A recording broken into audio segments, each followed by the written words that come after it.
ये कहानी है मदनपुर गांव की, जहां एक जंगल में लगभग 2 बीघे की जमीन खाली पड़ी थी। कारण था वहां का डरावना माहौल। सबका मानना था कि उस जंगल में किसी भूत प्रेत का साया है। एक दिन चंदू नाम का किसान उसी रास्ते से आ रहा था। पता नहीं कैसी कैसी बातें करते रहते हैं लोग इस जंगल के बारे में। अरे अरे मैं भी तो जा ही रहा हूं ना इस जंगल से। मुझे तो ऐसा कुछ महसूस नहीं हो रहा है भाई। चंदू अपना साहस दिखाते हुए जंगल जा ही रहा था, तभी आवाजें आनी शुरू हो जाती हैं।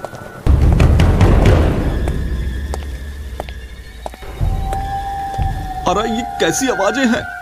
कहीं कहीं सच में भागो भागो रे, भागो भागो, जल्दी भागो रे, जंगल में सच में भूत है। भागो भागो भागो। चंदू भागते भागते घर आता है। अरे माँ, जल्दी खोल दरवाजा, जल्दी खोल, जल्दी खोल, जल्दी खोल दरवाजा, बाहर भूत है, जल्दी खोल।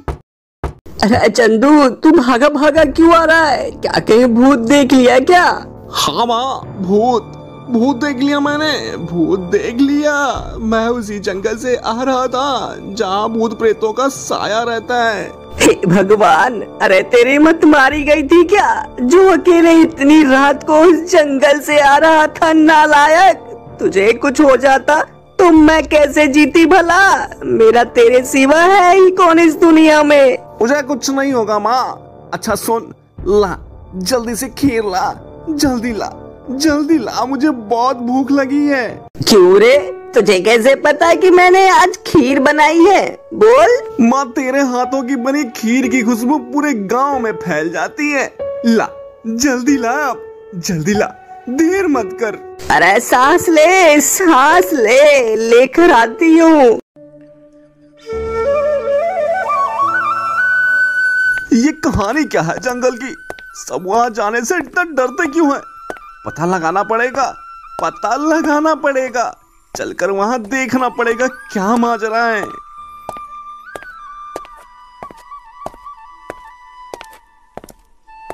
यहां तो ऐसा कुछ भी नहीं लग रहा है, पर ये खुशबू, भाई ये खुशबू कहां से आ रही है? ढूंढना पड़ेगा, खुशबू वाला पौधा ढूंढना पड़ेगा। अरे यहाँ तो बहुत सारी जड़ी बूटियों के पौधे हैं भाई। क्यों ना 2 बीघे की जमीन में जड़ी बूटियों के पौधे की खेती की जाए। बेकार जमीन से मुनाफा कमा लिया जाएगा, पर इसके लिए तो मुखिया से पूछना पड़ेगा। हाँ हाँ, पूछना पड़ेगा। चलो चलकर मुखिया से पूछते हैं।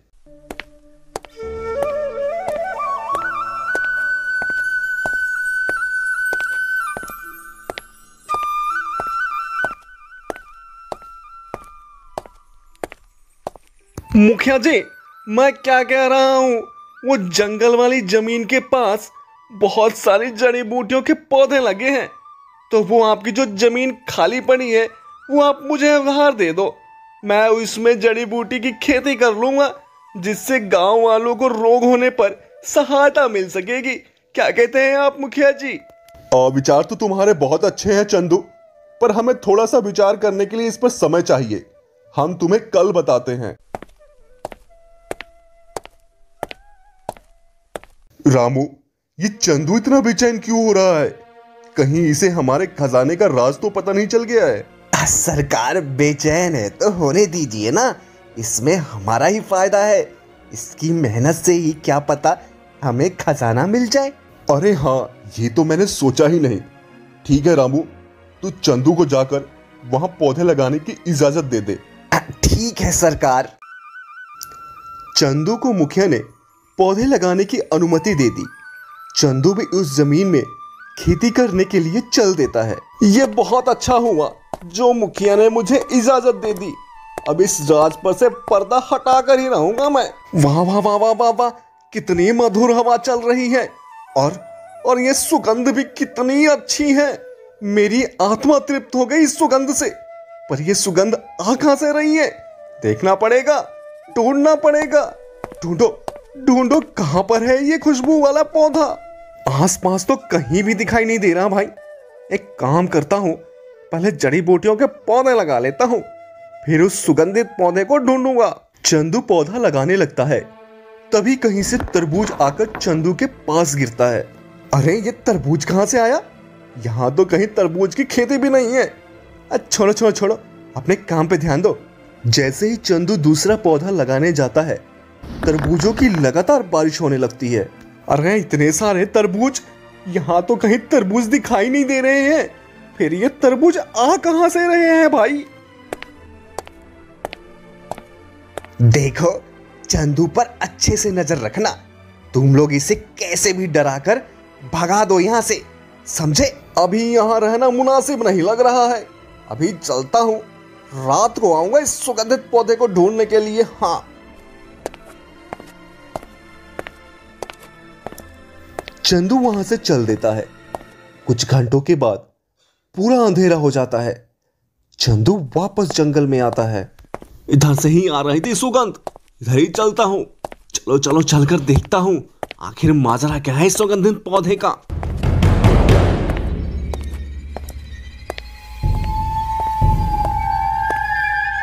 अरे अरे गिर गया, अरे मैं गिर गया, टॉर्च भी गिर गई मेरी।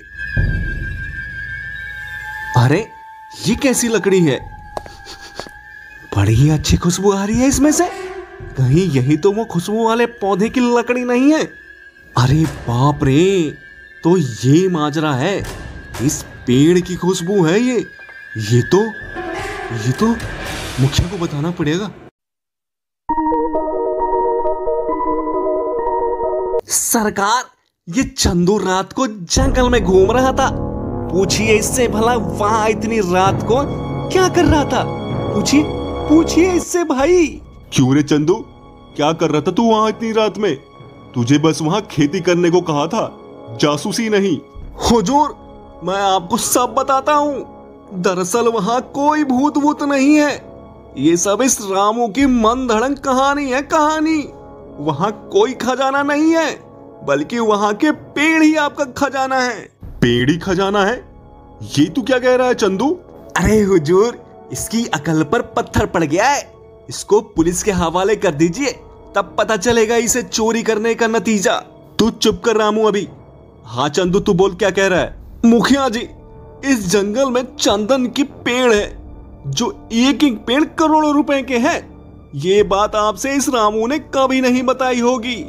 उन पेड़ों को बेचकर ये सारा माल खुद हड़पना चाहता था। ये बात जब ये इन लठबाजों से कर रहा था, तभी मैंने सुन ली थी।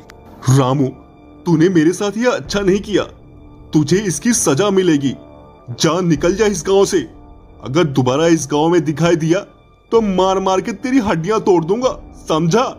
और रामू, आज से तू उस जंगल की रखवाली करेगा। इस तरह साहसी किसान चंदू ने अपनी सूझबूझ से उस जंगल का पर्दाफाश कर दिया।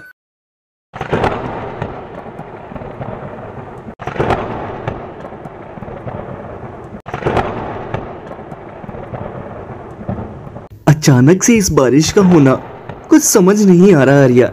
मानो रुकने का नाम ही नहीं ले रही है। फसल तो लग रहा है इस बार भी खराब हो जाएगी। चंपक इस वक्त जो करता है अच्छा ही करता है। हमारे साथ भी अच्छा ही होगा, तो चिंता मत कर। शोलापुर गांव में हर कोई बस अपनी खेती पर ही निर्भर था, पर इस बार लग रहा था कि भगवान को कुछ और ही मंजूर था, क्योंकि बारिश लगातार कई दिन से हो रही थी और मानो रुकने का नाम ही नहीं ले रही थी। बारिश लगातार 5 दिन होने के बाद अचानक थम सी गई और मौसम साफ हो गया। चंपक अपने खेत में जाकर देखता है तो उसकी सारी फसलें खराब हो चुकी थी। साथ ही साथ बाकी के किसानों की भी फसलें खराब हो चुकी थी। हे गणेशा, आपको तो हमारी तकलीफ दिखाई देती है ना, फिर आप हम किसानों के साथ ऐसा क्यों करते हैं? भगवान, मैं अगर सबसे पहले पूजा किसी की करता हूं तो आपकी। आप पर मैंने भरोसा करके अपने खेत में फसल बोई, फिर ये क्यों खराब हो गई? काश आप आकर हमारी हालत देखते। पुत्र चंपक, मैं आ गया, कहो क्या कहना चाहते हो? प्रभु, आप तो ईश्वर हैं, लेकिन फसल को कब क्या चाहिए इसकी जानकारी बिल्कुल भी नहीं है। जिसकी जरूरत भी नहीं होती है वह भी दे देते हैं। इसलिए मैं आपसे विनती करता हूँ, कि आप मुझे एक मौका दीजिए, मेरे कहे अनुसार मौसम कीजिए, फिर हम किसान अन्न के भंडार भर देंगे। मेरी आपसे यही विनती है बस। पुत्र चंपक, वैसे तो मौसम का कार्यभार हम इंसानों को नहीं दे सकते, पर तुम मेरे प्रिय भक्त हो, इसलिए मैं तुमको वरदान देता हूं कि आज से तुम्हारे अनुसार मौसम होगा। जैसा तुम चाहोगे मौसम वैसा ही होगा। तथास्तु। इस बार तो गणेशा ने बहुत अच्छा किया। अब देखना कैसे इस बार की फसलों से मैं भंडार भरता हूँ। हाँ, इस बार गेहूं की फसल की बुआई करूंगा और अपने अन्न के भंडार को भर लूंगा। चंपक घर की ओर चल देता है। चंपक बहुत खुश था क्योंकि उसे मौसम बदलने का वरदान जो मिल गया था। अब वो अपने इच्छानुसार मौसम को जैसा चाहे बदल सकता था और अपनी फसलों में वृद्धि कर सकता था। गायत्री, आज गणेशा ने मुझे दर्शन दिया और साथ ही साथ एक वरदान भी दिया है। वरदान? कैसा वरदान? गायत्री, गणेशा ने मुझे मौसम बदलने का वरदान दिया है। अब मैं अपने इच्छा अनुसार मौसम को बदल सकता हूँ। क्या सच में? सच में ऐसा कर सकते हो या बस फेंक रहे हो? रुक गायत्री, मैं तुझे दिखा ही देता हूँ। हे गणेशा, इस तपतपाती गर्मी के मौसम को बारिश के मौसम में बदल दो। चंपक के ऐसा कहते ही सूरज छुप गया और काले बादल पूरे आसमान में छा गए। ये तो कमाल ही हो गया। तुम तो सच में मौसम को बदल सकते हो चंपक। तुझे तो मेरी बात पर यकीन ही नहीं होता है ना। अब कल मैं गेहूं की बुआई करूंगा और मौसम अपने अनुसार रखकर अपनी फसल को बहुत अच्छे से ध्यान रखूंगा। देखना तू, इस बार की फसल कितनी अच्छी होगी।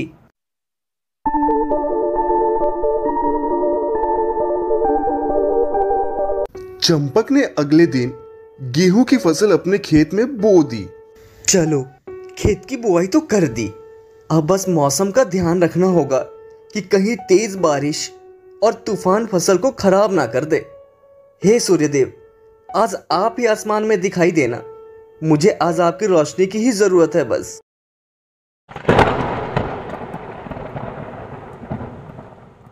वाह वाह, कितना अच्छा लग रहा है मौसम को अपने अनुसार बदल कर। चलो अब चलता हूं, टेंशन तो खत्म हो गई सब। चंपक चल देता है। थोड़ा आगे आने पर रास्ते में उसे हरिया मिलता है। चंपक, बड़ा खुश लग रहा है। क्या मिल गया तुझे आज? थोड़ा हमें भी दे दे उसमें से। हरिया, क्या बताऊं तुझे, ये समझ कि मौसम को अब मैं जो कहूंगा वो ही मौसम में बदलाव होगा। तो हुई ना खुशी की बात? क्या? नहीं नहीं नहीं नहीं नहीं नहीं, ये कैसे हो सकता है? तू जरूर मुझे बुद्धू बना रहा है। हाँ हाँ चंपक, भला ऐसा कोई इंसान कर सकता है क्या? तू सच में हमें बुद्धू ही तो बना रहा है। अरे हरिया, राजू, मैं तुम दोनों से भला क्यों मजाक करूंगा। लो, तुम दोनों को अभी सब कुछ दिखा देता हूँ तुम्हारी आंखों से ही। हे गणेशा, सूर्यदेव की इस तपतपाती गर्मी को हटाकर मौसम को बदल दो और बारिश का मौसम कर दो। देखते ही देखते सूरज आसमान की आगोश में छुप गया और घनघोर बादल छा गए। देखा हरिया मेरा कमाल? अब तो यकीन हो गया तुझे? ये तो कमाल हो गया। तू तो ज्ञानी हो गया रे चंपक। बहुत बढ़िया, बहुत बढ़िया। लगता है तू इस बार हमारी फसल बारिश से बचा ही लेगा। जरूर हरिया, तुम सब चिंता मत करो। इस बार सभी गांव वालों की फसल अच्छी होगी और सब अपना अपना भंडार अनाज से भर लेंगे। अच्छा, एक काम कर, तू पहले इस मौसम को बदल। पता लगा बारिश आ गई और सब तहस नहस हो गया फिर से। हाँ हरिया, रुक। है गणेशा, इस बारिश के मौसम को हटाओ और फिर सूर्यदेव को बुला दो।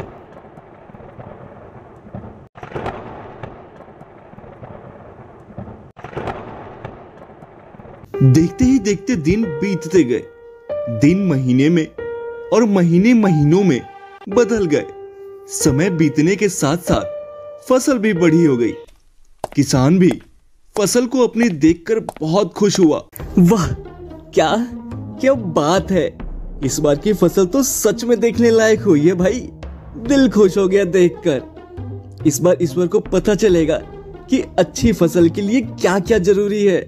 फालतू में किसानों को परेशान करते रहते हैं। कल ही फसल काटने के लिए मजदूर लेकर आता हूँ।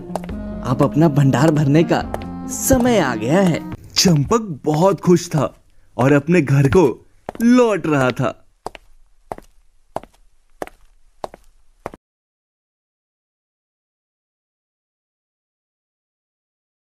अगले दिन ही चंपक अपनी फसल कटवाने के लिए मजदूर को लेकर खेत में पहुंचता है। काका, ये है खेत मेरा। अब जल्दी से अपने लोगों को बुलवाकर मेरे खेत की फसल कटवा दो। और हाँ, फसल आज ही कट जानी चाहिए। अरे मैं आपसे बात कर रहा हूँ काका, आपका ध्यान कहाँ है? चंपक बेटा, फसल तो काट दूंगा, पर ये बताओ इसका करोगे क्या? क्या मतलब करूंगा क्या? फसल का क्या करते हैं काका? तू तो गुस्सा हो गया बेटा। मैं तो ये कहना चाहता हूँ कि तेरी फसल देखने में तो बहुत अच्छी लग रही है, पर जरा पास आकर देख, इसमें गेहूं का एक दाना भी नहीं है। चंपक को यह सुनते ही मानो उसके पैरों तले जमीन खिसक गई हो। उसने काका से कहा, क्या मजाक कर रहे हो काका? मुझे ऐसा गंदा मजाक बिल्कुल भी पसंद नहीं। रुको, मैं आकर देखता हूँ। इस उम्र में आपकी आंखें कमजोर हो गई होंगी, ठीक से दिखाई नहीं दे रहा होगा आपको। अरे अरे नहीं, ऐसा कैसे हो सकता है? सब कुछ ठीक ठाक रहा, पर फसल में दाना नहीं आया। ये कैसे हो सकता है? गणेशा, इस बार तो मैंने सब कुछ अच्छा किया, फिर भी मेरी फसल खराब हो गई। ऐसा क्यों हो रहा है मेरे साथ गणेशा? पुत्र चंपक, ऐसा तो होना ही था, क्योंकि तुमने इन पौधों को बिल्कुल भी संघर्ष नहीं करने दिया। इन्हें ना तो तेज धूप में तपने दिया, ना ही आंधी का सामना करने दिया। इन्हें किसी भी प्रकार की चुनौतियों का सामना नहीं करने दिया तुमने। इसीलिए बाहर से ये भले ही अच्छे दिख रहे हो, लेकिन ये अंदर से खोखले हैं। इनके अंदर कोई भी दाना नहीं मिलेगा। पौधे जब विभिन्न चुनौतियों का सामना करते हैं तो उनमें ऊर्जा पैदा होती है। यह ऊर्जा उनके अंदर सही सामर्थ्य पैदा करती है जिनके लिए वह बने हैं। मुझे माफ कर दो भगवान, मुझसे बहुत बड़ी गलती हो गई है। मैं नादानी में ऐसी गलती कर बैठा। मुझे समझ आ गया कि ईश्वर कभी हमारा बुरा नहीं चाहते। हमें बस अपना काम करते रहना चाहिए, फल जरूर मिलेगा। चंपक को अब समझ में आ गया था कि ईश्वर कभी किसी का बुरा नहीं चाहते। दोस्तों, ठीक इसी प्रकार जब तक इंसान संघर्ष से नहीं गुजरता है, वह आदमी खोखला रह जाता है। जीवन की चुनौतियां उसके लिए उन्नति के नए रास्ते खोलती है और आदमी को मजबूत और प्रतिभाशाली बनाती है। इसीलिए आपके जीवन में मुसीबतें या चुनौतियां आए तो उससे घबराना नहीं चाहिए। यह आपको बिखारने के लिए नहीं आती।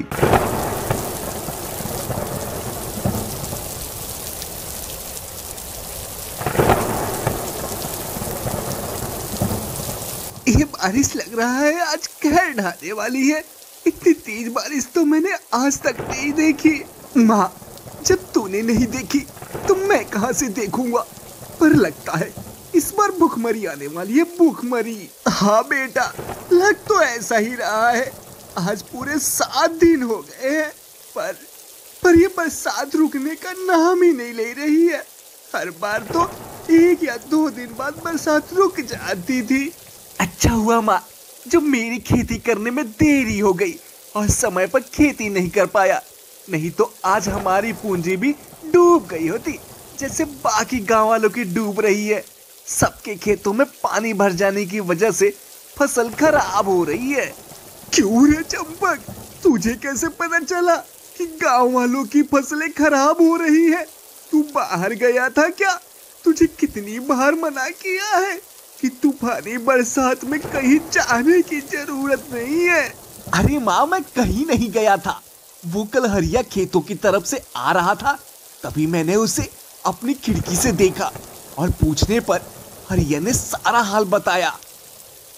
माटीपुर गांव की हालत बद से बदतर होती जा रही थी। 7 दिन के लगातार बारिश से सबकी फसलें बर्बाद तो हो ही रही थी, पर आगे क्या होने वाला था इसका किसी को कोई अंदाजा ना था। करीब 15 दिन के बाद बरसात थम गई और सूरज दिखाई देने लगा। सूरज को देखकर सभी खुश तो थे, पर आगे क्या करें और क्या ना करें, यही सब एक दूसरे से बातें करने में लगे थे। मैं तो कहता हूं सबको अब शहर ही चलना चाहिए। इस बार की सारी जमा पूंजी तो खेतों में लगा दी थी, वो तो डूब ही गई, पर अपना घर परिवार तो चलाना ही है ना भाई। हाँ हाँ बेटा, तू सही कह रहा है। आखिर कितने दिन यहां भूखे मरेंगे। अभी तो जब तक अनाज है चल रहा है, पर आगे आगे का क्या होगा ये भी सोच विचार करके चलना पड़ेगा।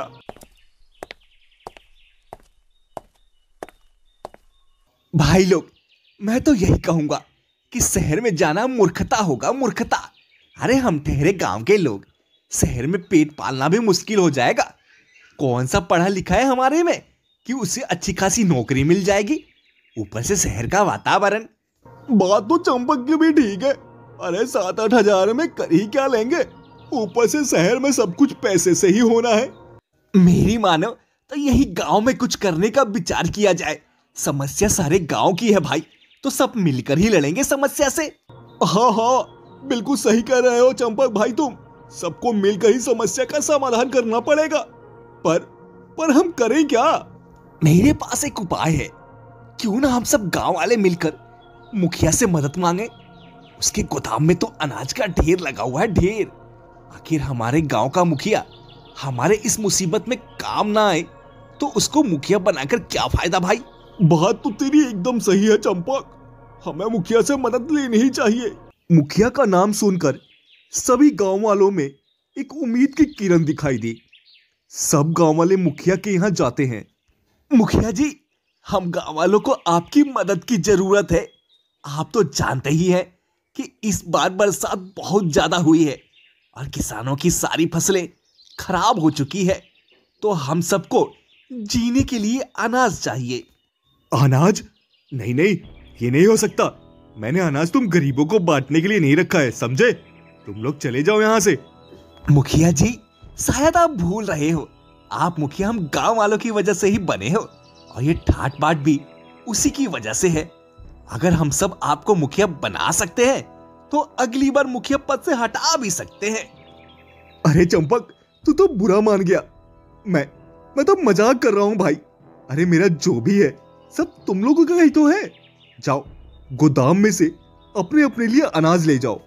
बहुत बहुत धन्यवाद मुखिया जी। मुखिया ने इस डर से गांव वालों को अनाज देने के लिए हाँ कर दिया ताकि उसे कोई मुखिया के पद से हटा ना पाए। पर मुखिया अब अपने दिए अनाज के बदले गांव वालों से बदला लेने की सोच रहा था। ये गांव वाले मुझसे अनाज तो ले गए, पर इसकी भरपाई गांव वालों को करनी ही पड़ेगी, वो भी भारी कीमत देकर। इसके लिए सिर्फ एक ही तरकीब है। इस तरकीब से मैं गांव वालों से मुनाफा भी कमा लूंगा। कल ही जाकर गांव वालों के सामने अपना चक्कर चला दूंगा। चंपक, मैं क्या कह रहा हूं, तुम लोग के पास अनाज तो नहीं है और आगे भी तुम लोग को अनाज की जरूरत पड़ने वाली है, और तुम सब अभी खेती करने के हालात में नहीं दिख रहे हो। क्यों ना तुम अपना खेत मुझे दे दो, मैं उसमें खेती करा लूंगा। बदले में तुम सबको खेत से निकली फसल का आधा हिस्सा दे दूंगा। क्या कहते हो तुम सब? बहुत उचित विचार है मुखिया जी, पर जब तक सभी गांव वाले तैयार नहीं होते मैं कुछ नहीं कह सकता। क्यों भाई लोग? चंपक, इसमें सोचना क्या है, वैसे भी खेत खाली पड़े रहेंगे इस साल। इससे अच्छा है कि मुखिया जी खेत बोले, कुछ तो फसल मिल जाएगी हमें। ठीक है मुखिया जी, जब सब गांव वाले यही चाहते हैं तो आप हम सबके खेत में खेती कर सकते हैं।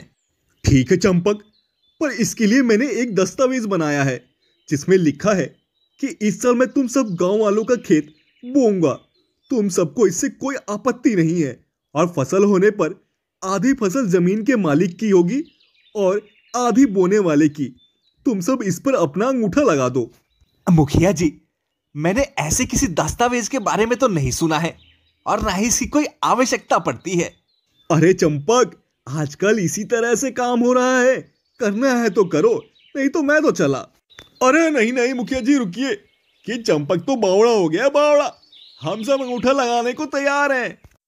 सब गांव वालों ने अंगूठा लगा दिया, पर चंपक को ये बात खटकने लगी थी, पर चंपक कर भी क्या सकता था। मुखिया ने सभी गांव वालों के खेत में खेती कर ली और जब फसल बड़ी हो गई तो सारी फसल काटकर मुखिया ने फिर अपना गोदाम भर लिया। मुखिया जी, आपने तो कहा था कि फसल में आधा हिस्सा जमीन के मालिक का होगा, तो फिर सारा फसल आपके गोदाम में क्यों आ गया? हाँ भाई, मैंने कहा था। देखो, आधी फसल बोने वाले की हुई तो बोने वाला मैं ही हूं, और आधे फसल जमीन के मालिक की हुई तो भाई कुछ महीने पहले जो मैंने अंगूठा लगवाया था तुम सब से, वो तुम्हारे खेतों के ही कागजात थे जो अब मेरे नाम हो गए हैं, समझे? चलो फूटो यहां से। धोखेबाज मुखिया, तूने हमारे साथ अच्छा नहीं किया।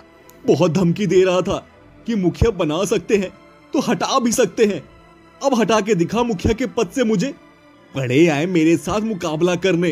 अब तुम सबकी यही सजा है कि तुम सब अब अपने ही खेत में मेरे लिए फसल उगाओगे। बदले में मैं तुम सबको मजदूरी दिया करूंगा, समझे? अब चलो फुटो यहां से।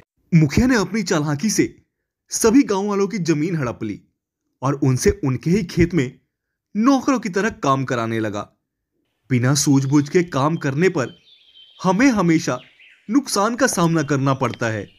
यही इस कहानी का शीर्षक है। कहानी पसंद आई हो तो कहानी को ज्यादा से ज्यादा शेयर कीजिए।